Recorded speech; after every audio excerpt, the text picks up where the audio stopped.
We begin at 5 with coronavirus and a new record today. 145,900 Americans are in the hospital right now with COVID. And it's going to get worse before it gets better. That is the message tonight from state health officials here in Michigan, as Michigan and the country see record new cases of the coronavirus. Today, the state's top health officials gave an update on where things stand, and from the state of hospitals to the number of tests coming back positive, it is not good news. We kick off our coverage tonight with Megan Woods. Megan, hospitals really desperately need help. They do. We're here at Henry Ford Hospital in Wyandotte, where right now a federal team is in there helping staff treat COVID patients. It's one of 5 hospitals in the state that's getting that type of help. And while Michigan communities have experienced surges in the past, state health officials are saying not like this one. We're now at a point that we have not seen through this pandemic. This is the highest number of weekly cases we've ever had. And the patients are young. Right now, 107 Michigan children are in the hospital battling COVID.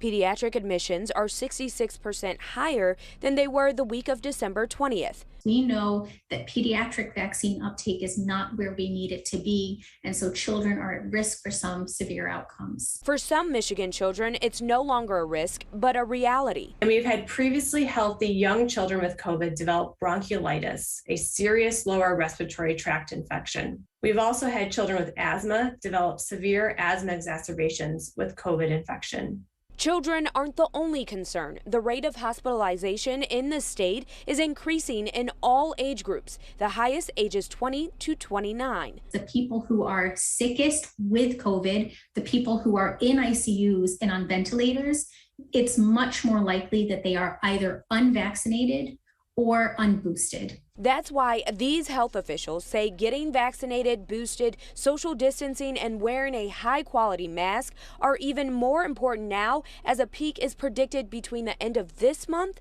and the start of next month. We have a choice to make. Do we want to work on bringing that peak down, or do we just want to let this Omicron surge explode?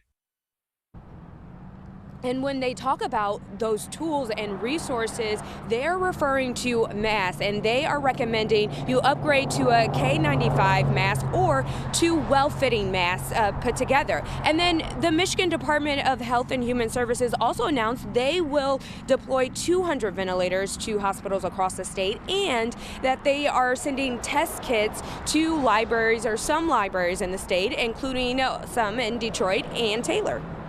Back to you guys. Megan, I'm wondering, the folks that you spoke to today, the health officials, do they have an idea of which variant most of these cases in Michigan are coming from? Well, they say it varies from region to region, but right now the Omicron variant is predominant variant in the state. Yeah, that's what I thought. Okay, Megan, thank you.